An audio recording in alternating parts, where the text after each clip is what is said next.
այնինչ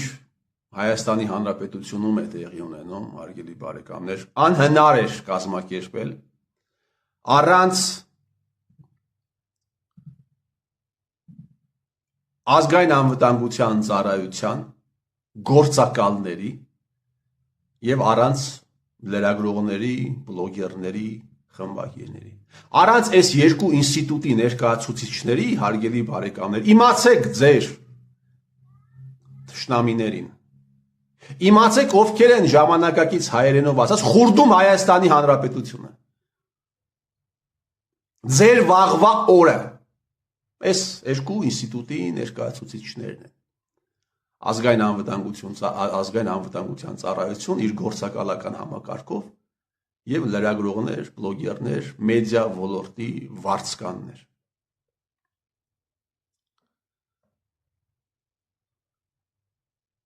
Իրենք են որոշում որ թեման է օրակարգային եւ իրենք են որոշում իրենց հրճակած օրակարգային թեման ինչ ինտենսիվությամբ, ինչ սպեկտրով պետք է լուսաբանեն։ Օրակարգային թեմա են ընտրել այնինչ տեղի է ունենում առաքելական եկեղեցու հետ կապված, բայց դա լուսաբանում են իրենք խիստ հատվածական։ Առաքելական եկեղեցու հետ կապված տեղի է ունենում մեկ այլ հարցակում։ Առաքելական եկեղեցու սուրբ տրադիցիաների դեմ տեղի է ունենում մեկ այլ հարցակում, այն է գնալով հակառակ եկեղեցու բարձր դասի հայտարարությանը, Գագիկ Ծառուկյանը տեղադրում է տիրոջ արցանը։ Խախտվում է 2000-ամյա եկեղեցական ինստիտուտի տրադիցիան այս տարածքում, բայց դրա մասին վարձկանները լուռ են, որովհետև հրահանգ չեն ստացել։ Իրենք ուզում են պաշտպանել եկեղեցին, իմիջիալից այս թեմայի վերաբերյալ նաև չի խոսում Փաշինյան Նիկոլը։ Փաշինյան Նիկոլը հանդես է գալիս որպես հայ առաքելական սուրբ եկեղեցու պաշտպան, վերանորոգող ռեֆորմներ անելու կողմնակից, չի խոսում այս այլանդակության մասին եւ խախտվում է տրադիցիան, չի խոսում։ Լրագրողները եւս չեն խոսում, հարգելի բարեկամներ, նրանք ուշադրություն են դարձնում այն բանի վրա, որ իրականացնում է Փաշինյան Նիկոլը, բայց ելի հատվածական։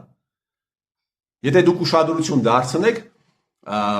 այն եպիսկոպոսները, արքեպիսկոպոսները, որ դուրս են եկել կաթողիկոսի դեմ եւ միացել են վարչապետին 16-րդ, նրանք մի քանիսն են եւ այդ մի քանիսի մասին երբ խոսում են, որոշների մասին խոսում են, որոշների մասին լռում են։ Հիմնական թիրախը Մասյացոց թեմի առաջնորդն է, Արարատյան հայրապետական թեմի փոխանորդն է Կճոյանը եւ Միրզախանյանը arczepiskopos, ով իմիջիալից երբ եկել էին Գյումրի եւ հետագայում հարցազրույց տվեց Պետրոսին, նա ասաց, որ իրենք այստեղ են գտնվել թեմի առաջնորդի պարտականությունները կատարող Նարեկ եպիսկոպոսի հրավերով։ Եվ հիմնական թիրախը այս մարդիկ են, բայց այնտեղ այլ մարդիկ կան։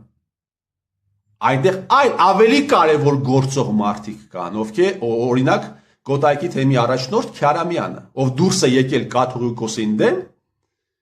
եւ ով մի այնպիսի ով ոչ միայն խախտել է կուսակրոնության ուխտը, ըստ էության, այլ նաև դաստիարակել է մի այնպիսի զավակ, ում անգործունեության, ում առերևույթ հանցավոր գործունեության հետևանքով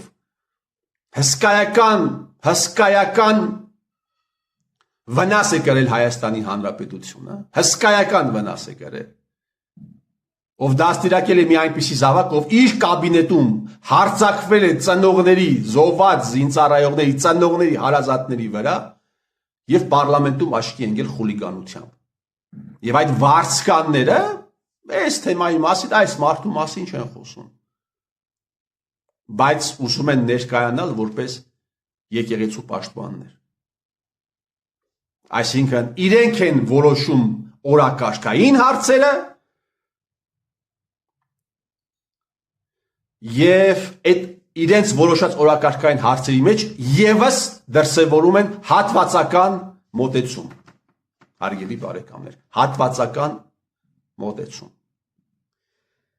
1.5 ամիս է արդեն բարձրացրել եմ այն հարցը։ Արդյոք կան Հայաստանի Հանրապետությունում դիրքեր, որտեղ հասնում են հայ դիրքապահները անցնելով ադրբեջանական զննության, ադրբեջանական անցակետերի միջով,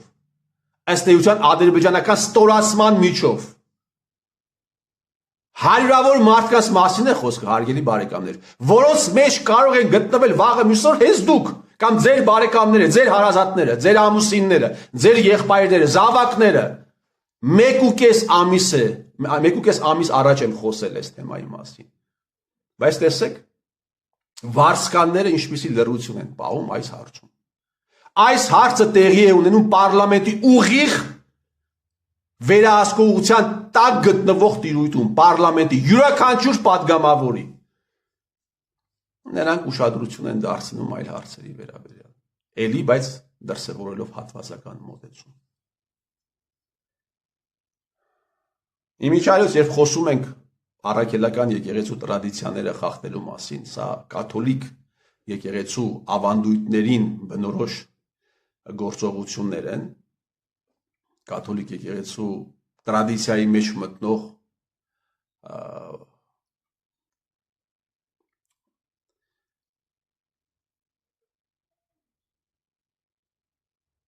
հարցրեք, հարգելի բարեկամներ, երրորդ նախագահին, եթե ինչ-որ տեղ հնարավորություն կլինի, թե ով էր, քանի որ խոսքը գնաց նաև կաթոլիկ աշխարհի մասին, թե ով էր իր աշխատակազմից զանգում Ֆելիքս Ցոլակյանին, որպեսզի Ֆելիքս Ցոլակյանը, որպես մարզպետ, առաջին այցելությունը կատարի ոչ թե մի առաջնորդի մոտ Շիրակի, այլ տեղի կաթոլիկների առաջնորդի մոտ։ Հարցրեք երրորդ նախագահին, հայ առաքելական եկեղեցին պաշտպանող երրորդ նախագահին։ Սա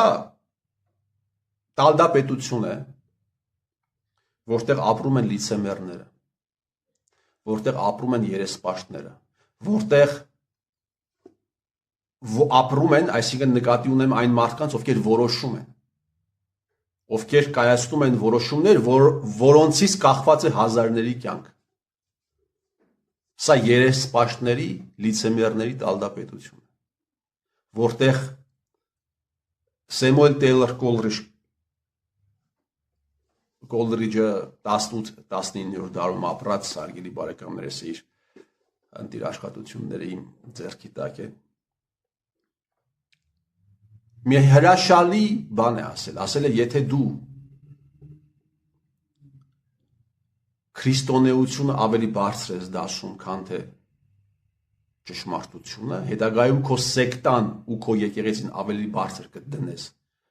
քան քրիստոնեությունը, եւ հետագայում դու ինքդ քեզ ավելի բարձր կդնես ամեն ինչից։ Մոտավորապես նույն ժամանակահատվածում ապրած ռուս մեծ փիլիսոփա Չահադաևն էլ ասել է, որ ճշմարտությունը ավելի բարձր է, քան թե հայրենիք։ Մենք գործ ունենք այնպիսի պատոննկների հետ, ովքեր ճշմարտությունից, գից քրիստոնեությունից, գից եկեղեցուց ավելի բարձր են դնում իրենց գրպանը, իրենց կորպորատիվ բանդիտական հարաբերությունները, ու սա պիտի բոլորը իմանան, հարգելի բարեկամներ։ Եվ իմանալուց հետո իրենք ոչ թե պիտի մոլոտովի կոկտեյլներ վերցնեն այդ մարդկանց վնասազերծելու համար, չէ, ընդամենը մեկ բան չենթարկվել այդ մարդկանց, չենթարկվել այդ ինֆորմացիոն հոսքերին, այլ կերպ մտածել, դուրս գալ այդ օրակարգերից, ինչքան դու այդ օրակարգի մեջ ես, ինչքան դու այդ օրակարգի մեջ լինելով հանդերձ նույնիսկ հակառակ ես իրենց, դու էլի իրականացնում ես այն, ինչ իրենք ցանկանում են։ Եվ այս հարաբերությունները հայերի գլխին ստեղծել են հայերը։